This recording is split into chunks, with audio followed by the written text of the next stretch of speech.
Friends, ओम श्री गणेशाय नमः।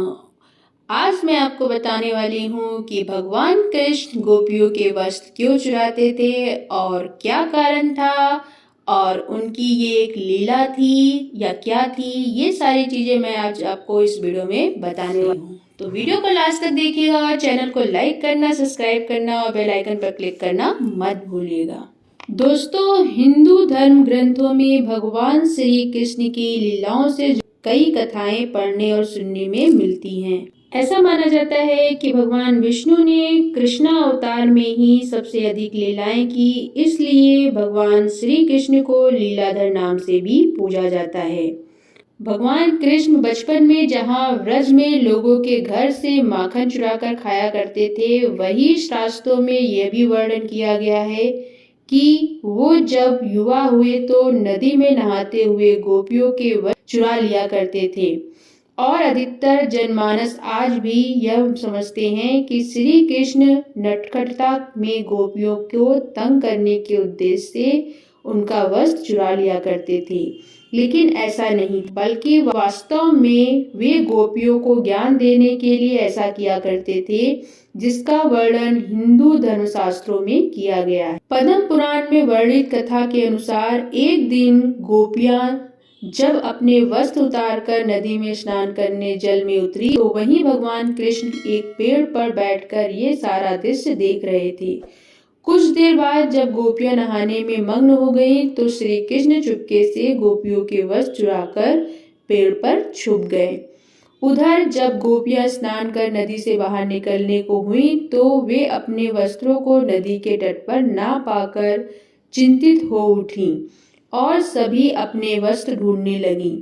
उसी समय गोपियों की नजर छुपकर पेड़ पर बैठे श्री कृष्ण पर पड़ी, तो वे सभी श्री कृष्ण से बोली, कान्हा, तुम हम गोपियों को इस तरह नहाते देखते हुए जरा सी भी लज्जा नहीं आती? तब श्री कृष्ण ने गोपियों से कहा कि मुझे लज्जा क्यों आएगी, लज्जा तो तुम सभी को आनी चाहिए जो इस तरह निर्वस्त्र होकर नहा रही हो। फिर गोपियां उनसे बोली, कान्हा, हमसे गलती हो गई, अब ये बताओ कि तुमने हम सभी के वस्त्र चुराकर कहाँ रखा है। तब श्री कृष्ण पहले तो चोरी की बात से इनकार करते हैं, परंतु गोपियों के बार बार अनुरोध करने पर उन्हें बताया कि कन्याओं, तुम्हारे वस्त्र इसी वृक्ष पर हैं, पानी से निकलकर ले जाओ। तब गोपियां निर्वस्त्र होने के कारण जल से बाहर आने में अपनी असमर्थता जताते हुए बोली, हम सभी तो निर्वस्त्र, ऐसे में हम जल से बाहर कैसे आ सकते हैं। तब श्री कृष्ण ने कहा कि जब तुम लोग नदी में स्नान करने के लिए गए भी तो तुम सभी निर्वस्त्र ही थी, फिर अब नदी से बाहर आने में लज्जा क्यों आ रही है। तब गोपियां बोले कि कान्हा, जब हम सब नदी में स्नान करने आई थी तो उस समय यहाँ कोई नहीं था। ये बात सुनकर श्री कृष्ण कहते हैं, तुम लोगों ने ये सोच कैसे लिया कि यहाँ उस समय कोई नहीं था, क्योंकि मैं तो हर पल हर जगह मौजूद होता हूँ। और हाँ, उस समय मेरे अलावा यहाँ आसमान में उड़ते पक्षियाँ और जमीन पर चलने वाले जीवों ने तुम्हें निर्वस्त्र देखा है। तुम निर्वस्त्र होकर जल में गई थी, जल में मौजूद जीवों ने तुम्हें निर्वस्त्र देखा है, तो और जल में नग्न होकर प्रवेश करने से जल रूप में मौजूद वरुण देव ने भी तुम्हें नग्न देखा है। साथ ही तुम्हारे पूर्वजों ने भी तुम्हें इस अवस्था में देखा है, क्योंकि पुराणों में बताया गया है कि स्नान करते समय हम सभी को पितर यानी हमारे पूर्वज हम सभी के आसपास ही होते हैं और वस्त्रों से गिरने वाले जल को ग्रहण करते हैं, जिनसे उनको तृप्ति मिलती है। निवृत्त स्नान करने से पितर अतृप्त होकर नाराज होते हैं, जिनसे व्यक्ति का तेज, बल, धन और सुख नष्ट होता है।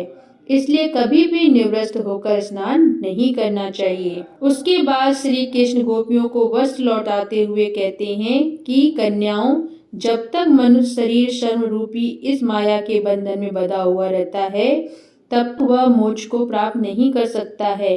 लेश मात्रा भी मायाबद्ध रहने से मनुष्यों का वैकुंठ धाम में प्रवेश करना असंभव है।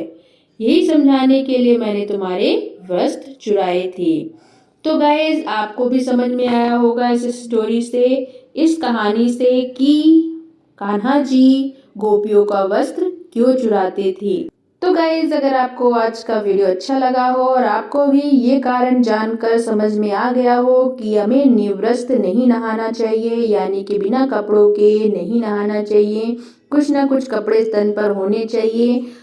तो अगर आपको वीडियो अच्छा लगा हो तो वीडियो को लाइक करना, सब्सक्राइब करना और बेल आइकन पर क्लिक करना मत भूलिएगा।